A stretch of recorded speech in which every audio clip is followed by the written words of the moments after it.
السلام عليكم ورحمة الله وبركاته. الحمد لله رب العالمين، عدد خلقه وزنة عرشه ورضا نفسه ومداد كلماته. سبحانك لا علم لنا إلا ما علمتنا إنك أنت العليم الحكيم. اللهم صل على سيدنا محمد وعلى آل سيدنا محمد وبارك وسلم عليه. அளவற்ற அருளாளன் நிகரற்ற அன்புடையோன் எல்லாம் வல்ல அல்லாஹுவின் திருப்பெயரால் துவக்கம்.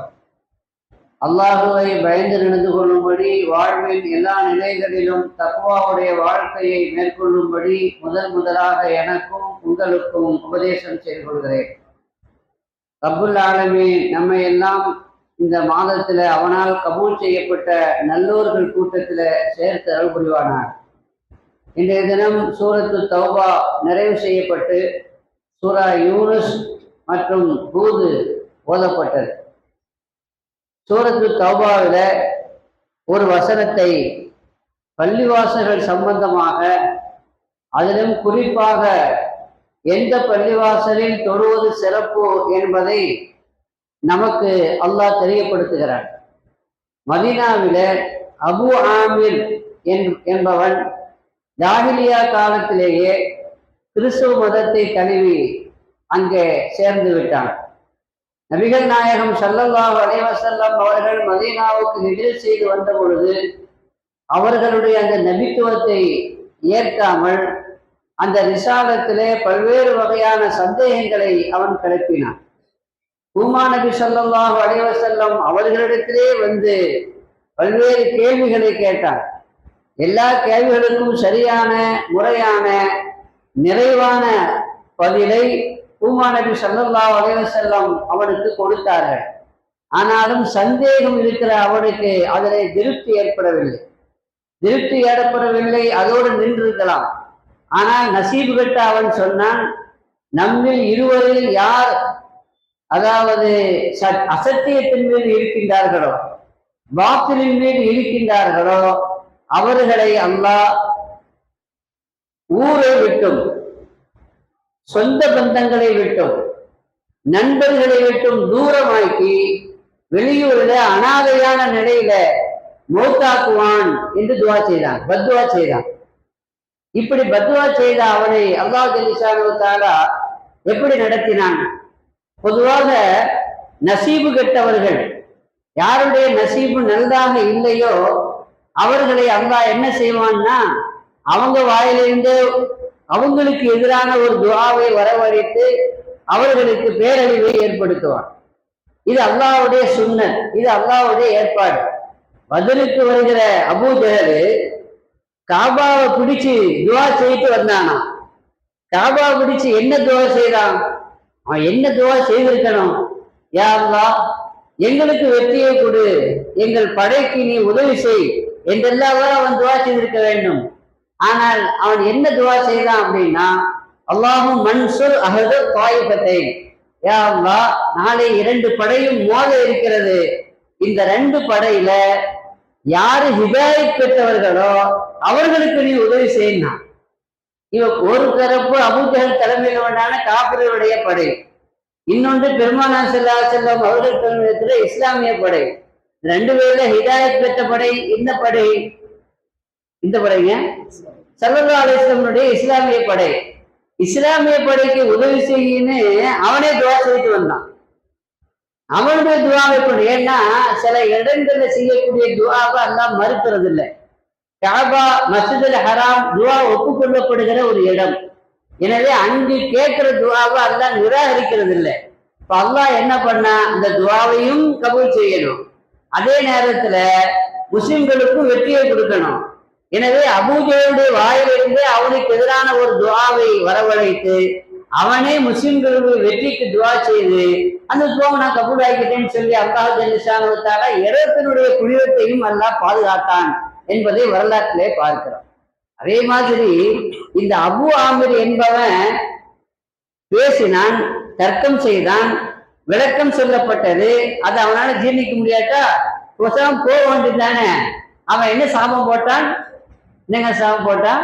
ரெண்டு பேர்ல யார் அசத்தியத்தில் இருக்கிறார்களோ, பொய்யில் இருக்கிறார்களோ, அவர்கள் நண்பர்கள், உறவினர்கள், சொந்த பந்தங்களை விட்டும் தூரமாகி வெளியூர்ல அனாதையாக அல்லாஹ் மௌத்தாக்குவான் என்று அவனே பத்வா செய்துவிட்டு அவன் அங்கே இருந்தான் என்று வரலாறு சொல்கிறது. அவன் இன்னொன்றையும் சொன்னான், இஸ்லாத்திற்கு எதிராக யாரெல்லாம் கிளர்ந்து வருகிறார்களோ அவர்கள் எல்லோருக்கும் நான் உதவி செய்வேன், இஸ்லாத்தை அழிப்பதற்கு நான் எல்லா வகையிலையும் முயற்சி செய்வேன் என்னும் பெருமானார் ஸல்லல்லாஹு அலைஹி வஸல்லம் அவர்களிடத்திலே சபதம் எடுத்துக்கொண்டான். ஆனால் அவன் ஹுனைன் யுத்தத்துல சக்தி வாய்ந்த படை, ஹவாஸின் கபீலா, மிக அரபுகளிலேயே வலிமை வாய்ந்தவர்கள் என்று பெயர் பெற்றவர்கள், அவர்களை எதிர்த்து ரசூலுல்லாஹி ஸல்லல்லாஹு அலைஹி வஸல்லம் அவர்கள் போரிட்ட பொழுது அந்த போரில இஸ்லாத்திற்கு, முஸ்லிம்களுக்கு வெற்றி கிடைத்தது. சக்தி வாய்ந்த படையையே முகமது வெற்றி பெற்று விட்டார், இனி இவருக்கு எதிராக எதுவும் நடக்காது என்று நிராசையான அந்த நிலையில அவன் மக்காவை விட்டும், அதாவது மதீனாவை விட்டும் ஓடிவிட்டான். ஓடி எங்க போய் சேர்ந்தான் அப்படின்னு சொன்னா ஷாம் தேசத்திற்கு போய் சேர்ந்து விட்டான். அந்த நேரத்தில் அது கிறிஸ்தவர்களுடைய சென்றாக இருந்துச்சு. அவன் கிறிஸ்தவராக ஏற்கனவே மாறி இருந்த காரணத்தினால் அங்கு போய் சேர்ந்து விட்டான். அல்லாஹ் ஜல்ல ஷானஹு தஆலா அவன் செய்த துஆ என்ன, யாரு பொய்யர்களாக இருக்கிறார்களோ அவர்களுக்கு பெற்றோர், அதாவது நண்பர்கள், உறவினர்கள் விட்டும் தூரமாக்கி பயணத்துல அவனை அனாதையாக மௌத்தாக்குவானான்னு சொல்லி துஆ செய்தான்ல, அதை கபூலாக்கி அவருடைய சொந்த பந்தங்கள்லாம் எங்க இருக்கு, மதீனாவில் இருக்குது. ஷாம் தேசம் அனாதையாக செத்து கிடந்தான் என்று வரலாறு சொல்கிறது. இந்த அபு ஆமீர் யாரு அப்படின்னு சொன்னா, நம்ம சஹாபாக்கள்ல ஒரு பிரபல்யமான சஹாபியினுடைய வரலாறு நமக்கு தெரியும், ஹவ்வலா ரலியல்லாஹு அன்ஹு. இந்த ஹவ்வலா ரலியல்லாஹு அன்ஹு யார் அப்படின்னா, ஹசீருல் மலாயிகா, மலக்குமார்களால் ஜனாசா கொடுப்பாற்றப்பட்டவர் என்ற சிறப்பு அடைமொழி அவர்களுக்கு உண்டு. என்ன சம்பவம், நீண்ட வரலாறு, சுருக்கமாக தெரிந்து கொள்ள வேண்டும் என்றால், ஹஜ்ரத் ஹவ்வலா ரலியல்லாஹு அன்ஹு உஹது யுத்தத்திலே கலந்து கொண்டு ஷஹீதாகி விடுகிறார்கள். அப்படி ஷஹீதான பொழுது கண்மணி நாயகம் ஸல்லல்லாஹு அலைஹி வஸல்லம் சஹாபாக்களிடத்திலே கேட்கிறார்கள், உங்களுடைய தோழர் அவருடைய ஜனாசாவை மலக்குமார்கள் குளிப்பாட்டினார்கள் என்ற ஒரு அரிய செய்தியை சொல்கிறார்கள். என்ன நடந்தது, சுஹதாக்களை குளிப்பாட்டக்கூடாது, அதனால அப்படியே அடக்கம் பண்ணிட்டாங்க. ஆனாலும் மலக்குமார்கள் அவரை குளிப்பாட்டினார்கள். சஹாபாக்கள் என்ன நடந்திருக்கும், இதனுடைய ரகசியம் என்ன என்பதை வீட்டிலே சென்று விசாரித்தார்கள். அவர்களுடைய மனைவி இடத்திலே கேட்டார்கள். ஹவ்வலாவுக்கு அன்றுதான் கல்யாணம் முடிந்திருந்தது, ஃபர்ஸ்ட் நைட், அது முதல் இரவை கொண்டாடிவிட்டு மனைவியோடு சேர்ந்து விட்டு குளிப்பு கடமையான நிலையில் குளிப்பதற்காக வேண்டி அவர் ஆயத்தமாக இருக்கிற பொழுது போர் முரசு கொட்டுகிறது. உஹதிலே காஃபிர்களை எதிர்த்து இஸ்லாமிய படை போர் புரிய இருக்கிறது, வாருங்கள் இந்த போர் முரசு கொட்டுகிறது. அல்லாஹ்வுடைய அந்த அழைப்பை கேட்ட உடனே எல்லாவற்றையும் விட்டுவிட்டு, புது மனைவி, எவ்வளவு கற்பனையோடு அவரை கல்யாணம் செய்திருப்பார், ஆனாலும் கூட அந்த மனைவியை விட்டுவிட்டு அல்லாஹ்வுடைய பாதையில அல்லாஹ்வுடைய அழைப்பை ஏற்று குளிப்பதற்கு கூட யோசிக்காமல், நேரம் ஒதுக்காமல், ஜனாபத்துடைய நிலையில, குளிப்பு கடமையான நிலையிலே அவர் யுத்தத்திலே கலந்து கொண்டு வீர வேகமாக யுத்தம் செய்து அவர் ஷஹீதானார். எனவே அப்படி அல்லாஹ்வுக்காக வேண்டி இப்படி அவர் தியாகம் செய்த காரணத்தினால் அல்லாஹ் அவரை சுத்தப்படுத்துவதற்காக மலக்குமார்களை கொண்டு அவர்களுடைய ஜனாசாவை கழுவி ஹசீருல் மலாயிகா என்ற சிறப்பு பெயர் அவருக்கு கிடைத்தது. அந்த ஹசீருல் மலாயிகா என்று பெயர் பெற்ற அந்த சஹாபி ஹவ்வலாவுடைய தகப்பனார் தான் இந்த ஹசன். அபு ஆமீர்ங்கிறவன் அந்த சஹாபியுடைய, மகத்தான சஹாபியுடைய தகப்பனார் தான். ஆனா பிள்ளைக்கு கிடைச்ச அந்த ஹிதாயத்து தகப்பனு கிடைக்கல. அபூ ஜஹல் இஸ்லாத்தினுடைய எதிரி, அவனுடைய மகனுக்கு இக்ரிமாவுக்கு ஹிதாயத்து கிடைத்தது, ஆனா அபூ ஜஹலுக்கு என்ன செய்யல, கிடைக்கல. அல்லாஹ் ஹிதாயத்துங்கிறது யாருக்கு கொடுப்பான், அல்லாஹ் நம்ம எல்லோருக்கும் ஹிதாயத்தை நசீபாக்குவானாக. இங்க நாம் சொல்ல வந்த விஷயம் என்னன்னா, இந்த அயோத்தியன் அபு ஆமீர் என்பவன் ஷாம் தேசத்திற்கு சென்று ஹெர்குலிஸ் ராஜா, அதாவது ரோம் தேசத்தினுடைய மகாராஜாவோடு தொடர்பு கொண்டு, நீங்கள் மதீனாவை எதிர்த்து போர் கொடுக்க வேண்டும், முஸ்லிம்களை அங்கிருந்து தொடைத்தெறிய வேண்டும், அப்படி யுத்தத்திற்கு நீங்கள் புறப்பட்டால் உங்களுக்கு உள்ளே இருந்து உதவி செய்வதற்கு நான் முயற்சி செய்வேன் என்று சொல்லி மதீனாவில் இருக்கிற முனாஃபிக்கின்களோடு தொடர்பு கொண்டான். இன்னும் சில நாட்களில், சில காலத்தில் ஹெர்குலிஸ் ராஜா ரோமாபுரியனுடைய சக்கரவர்த்தி மதீனாவை எதிர்த்து படையெடுத்து வர இருக்கிறார். எனவே நீங்கள் அவர்களுக்கு உதவி செய்ய வேண்டும். அதற்கு முதல் கட்டமாக நீங்கள் என்ன செய்யணும்னா, மதீனாவிலே ரகசியமாக ஒரு இடத்தை தேர்ந்தெடுக்க வேண்டும். அந்த இடத்துல முனாஃபிக்கின்களாக இருக்கிற அவர்களுக்கு சொல்கிறான், நீங்கள் ரகசியமாக ஒன்று கூட வேண்டும், தேவையான ஆயுதங்களை அதில் சேகரிக்க வேண்டும். ஆனால் முஸ்லிம்களுக்கு சந்தேகம் வராத விதத்துல அந்த கட்டிடத்தை பள்ளிவாசலை போல, பள்ளிவாசலாக மக்களுக்கு சொல்லி அதை கட்ட வேண்டும். நீங்கள் எல்லாம் தொழுவதை போல, தொழுவதற்கு வருவதை போல அங்கு வந்து கூடி ரகசிய மந்திர ஆலோசனைகளில் நீங்கள் ஈடுபட வேண்டும் என்று அவன் திட்டமிட்டான்.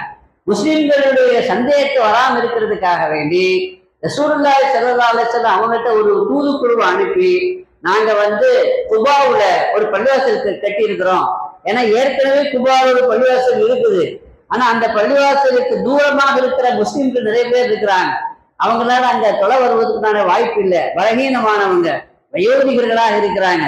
எனவே அவங்களுக்கு வசதியாக, அந்த முஸ்லிம்களுக்கு தோதுவாக அவர்களுக்கு பக்கத்துல அவருடைய ஏரியாவில் ஒரு பள்ளிவாசலை எழுப்ப நாங்கள் முயற்சிக்கிறோம். அல்லாஹ்வுடைய தூதர், நீங்க என்ன செய்யணும், பரக்கத்திற்காக தொழ வேண்டும். அப்படி தொழுகிற பொழுது பரக்கத்தாக நீங்கள் தொழுத அந்த இடத்துல நாங்கள் மஸ்ஜிதாக ஆக்கிக் கொள்வோம் என்று பெருமானாரிடத்திலேயே அழைப்பு விடுத்தார்கள். பெருமானார் ஸல்லல்லாஹு அலைஹி வஸல்லம் சொன்னாங்க, நான் இப்ப தபூக் யுத்தத்திற்கு ஆயத்தமாகிக் கொண்டிருக்கிறேன், பயணத்தினுடைய ஏற்பாடுகள்ல இருக்கிறேன், போய் வந்த பிறகு பார்க்கலாம் அப்படின்னு சொல்லிட்டு போயிட்டாங்க. இப்ப தபூக் யுத்தத்திற்கு ரசூலுல்லாஹி ஸல்லல்லாஹு அலைஹி வஸல்லம் புறப்பட்டு போயிட்டாங்க. அந்த யுத்தம் முடிந்து மதீனாவுக்கு திரும்பி வந்து கொண்டிருக்கையில வசனம் இறங்கிவிட்டது. இந்த யூதர்கள், அதாவது இந்த முனாஃபிக்கினுடைய சதி என்ன என்பதை குறித்து அல்லாஹ் தெளிவாக வழி இறக்கிவிட்டார். அந்த செய்தி தான் இன்று வல்லதீன இத்தகது மஸ்ஜிதன் திராரன் என்ற ஆயத்தை அல்லாஹ் இறக்கிவிட்டான். அதாவது அவர்கள் கட்டி இருப்பது மஸ்ஜித் என்ற பெயரிலே இருந்தாலும் அது மஸ்ஜித் அல்ல, மஸ்ஜிதே திரார் என்று அதற்கு பெயர் சொல்லி அழைக்கிறான். அந்த பள்ளிவாசல் கட்டப்பட்ட நோக்கம் என்ன? 3 நோக்கத்திலே கட்டப்பட்டிருக்கிறது. ஒன்று மஸ்ஜிதே திரார், முஸ்லிம்களுக்கு தீங்கு செய்ய வேண்டும் என்பதற்காக, திட்டமிடுவதற்காக கட்டப்பட்ட ஒரு கட்டிடம். 2வது தஃப்ரீகம் பைனல் மூமினீன, மூமின்களை பிரிக்க வேண்டும், அந்த முஸ்லிம்களுடைய ஒற்றுமையை குறைக்க வேண்டும் என்பதற்காக வேண்டி கட்டப்பட்டிருக்கிறது. 3வது ஏதாவது அல்லாஹ் ரசூலை எதிர்த்து யுத்தம் செய்வதற்குண்டான ஆயத்த ஏற்பாடுகளை செய்வதற்காகவும் வல்லதீன இத்தகது மஸ்ஜிதன் திராரம் வ குஃப்ரன் வ தஃப்ரீகம் பைனல் மூமினீன என்று அந்த வசனத்தில் அல்லாஹ் இந்த 3 காரணத்திற்காக கட்டப்பட்ட இந்த பள்ளிவாசல் என்று அந்த பள்ளிவாசலை அடையாளப்படுத்தி அதனுடைய வரலாற்றை அல்லாஹ் வஹீயின் மூலமாக அல்லாஹ்வுடைய தூதருக்கு சொன்ன உடனே ஸல்லல்லாஹு அலைஹி வஸல்லம் என்ன பண்ணாங்க, சஹாபாக்கள்ல ஒரு டீம், ஒரு ஜமாத்தை ரெடி பண்ணி அதுல வஹஷி, காத்திலே ஹம்சா ரலியல்லாஹு அன்ஹு அவர்கள் மற்றும் இன்னும் சில சஹாபாக்களை எல்லாம் அழைத்து அந்த பள்ளிவாசலை இடித்து தகர்க்குமாறு உத்தரவிட்டார். அந்த மஸ்ஜிதுல் திராரை தரைமட்டமாக்கி விட்டார்கள். மட்டுமல்ல, அதை தீ வைத்து கொளுத்தி விட்டார்கள். இது அல்லாஹ்வுடைய ரசூலுடைய உத்தரவு. ஆக முஸ்லிம்களுக்கு எதிராக முனாஃபிக்கின்கள் அதாவது போட்ட அந்த சதியை அல்லாஹ் முறியடித்து விட்டான். அந்த மஸ்ஜிதுல் திராரை பற்றி அல்லாஹ் வசனத்திலே, இன்று ஓதப்பட்ட வசனத்திலே தெளிவுபடுத்துகிறான் என்றால், நீங்க ஒரு விஷயத்தை கவனிக்க வேண்டும்.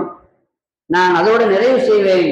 திரார் அப்படின்னு ஒரு வார்த்தை இருக்குது, வரர் அப்படின்னு ஒரு வார்த்தை இருக்குது. ரெண்டுமே தீங்கு செய்வது என்றுதான் அர்த்தம்.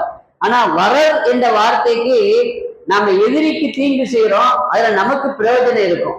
ஆனா விரார் அப்படின்னா எதிரிக்கு தீங்கு செய்வோம், நமக்கு அதனால எந்த பிரயோஜனமும் இருக்காது.